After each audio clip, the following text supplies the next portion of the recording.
There's a saying I heard a while ago in a movie, which is time destroys all things. And I wanted to discuss this topic with you, man, because in one way it's scary, and then another way it's a little exciting, but mostly scary. And I want to really just equate it to flesh and blood and sealed product, and even other unsealed product. You just the cards and everything, and to just give you just a point in reference and have this discussion with you here today, because I think that people lose sight of the long game, of the big picture, of what happens when time moves on, things happen, and then you're 5 years down the line. What does flesh and blood look like? What do the products look like? What does the secondary market look like? What does everything look like for the game? And I want to say, of course, not financial advice. I'm just a normal guy in a normal room.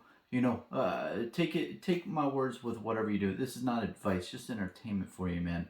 But overall, think about it. Think about what a sealed product for Flesh and Blood. Let's say Welcome to Wrath or Arcane Rising, Crucible War, all the unlimited sets or the first edition sets, anything like that. How many of those boxes will exist in 5 years? And what will happen over time?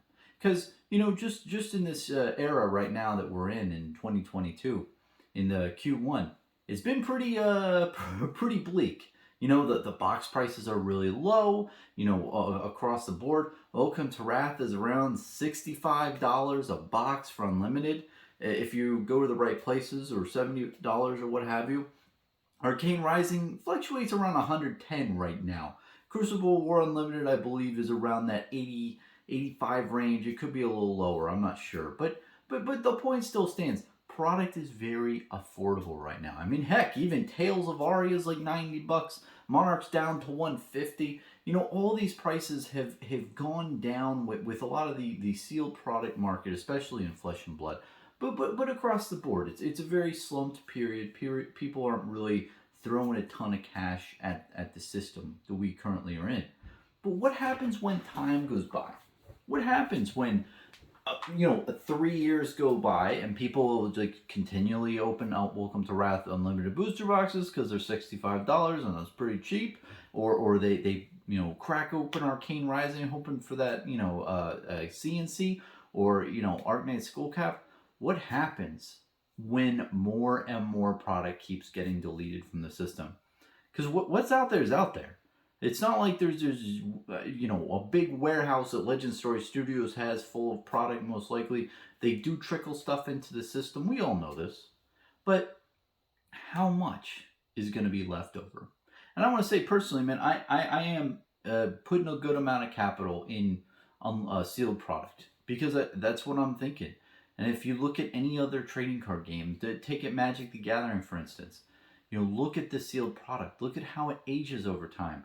Think about that. And I think that people have really lost sight of that recently. We've totally lost sight, and we're just our eyeballs are clouded with this just free candy type motivation of, I'm gonna throw my money at this, I'm gonna make $200 back instantly, I'm gonna flip this, short-term investment here and there. But we are all losing the grand sight of sealed product over time. And what's great about sealed product is you don't have to leverage credit cards, like you don't have to do FOMO. There's no much emotion to it. You have a couple, you have $100 or $200 laying around. You buy a couple boxes, throw it in the closet. That's it. And I'm gonna tell you, my closet's stuffed with sealed product, because I'm like, hey, what is going to happen with these boxes over time, especially if you believe in Flesh and Blood. See, that's the big thing is I really want to equate this to bonds. Sealed product is a lot like bonds. When you look at investing in bonds, right, out there, you really want to see, is the company a going concern? Are they going out of business? That's really your only risk here. Because literally they're either going to pay you, or they're going to go solvent and bankrupt, and then they won't be able to pay you because they don't exist anymore. That's it. So when you think about sealed product for Flesh and Blood, that's where my money's on. That's where I'm thinking about this long term, is that sealed product for a game that is going to be around for a very long time because they have a really good business structure. the people running it are amazing, and the game's really fun, and they're really positioning themselves well. I believe that they're not gonna go out of business anytime soon. Legend Story Studios is gonna make it, regardless of what happens on the secondary market. And you can say, well, Bronson, I don't know about this. The player base might not increase enough for it to succeed.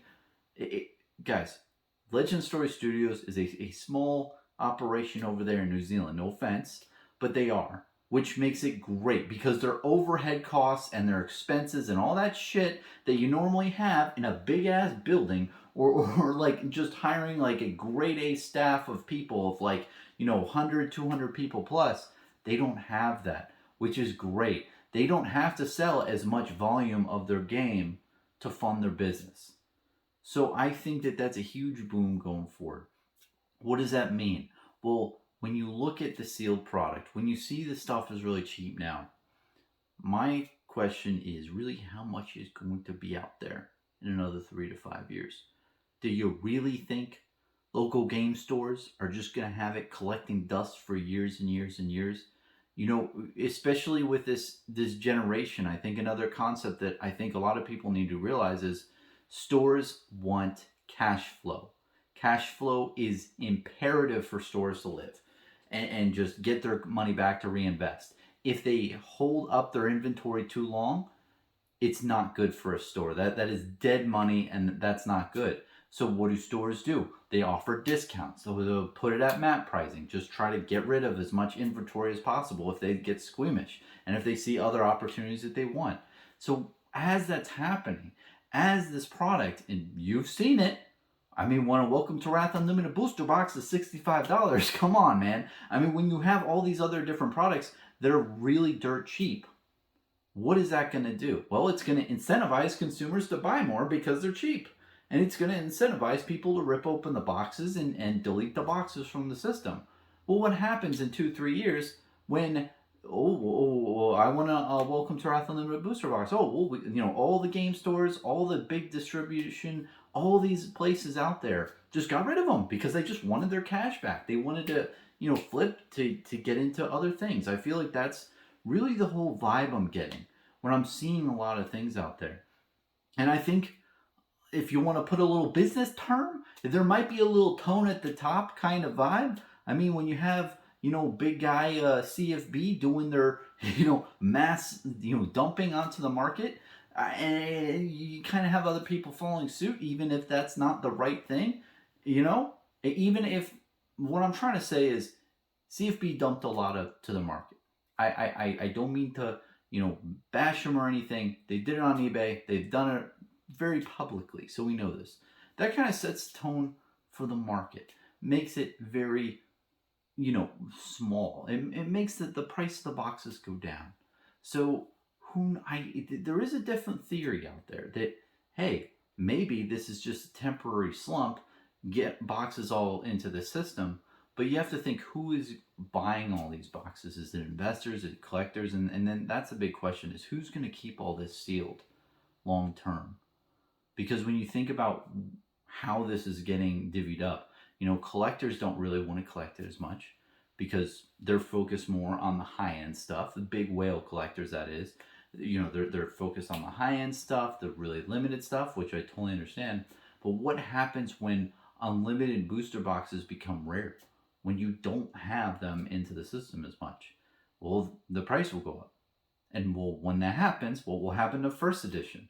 And there is a type of cap, I will admit, because you can't have a Welcome to Wrath Unlimited box go higher than the first edition box, or even get close, because people just buy the first edition boxes, especially with the cold foils. But we still don't know how much premium an unlimited set will have in the future, especially if it's sealed and if it's been around for 5 years. And it's really a question. It's not really me answering here. It just makes me really think. And I wonder, when time destroys all things, when things delete out of the system, when there is a lot of attrition out there, what will happen to the market when it realizes, hey, that product that was dirt cheap for a long ass time, where the hell is it? And the game stores are like, oh, we got rid of that years ago. Other people are going to be like, oh, yeah, we open all our boxes. And there are a good amount of people sitting on sealed stuff, of course. But how many are there?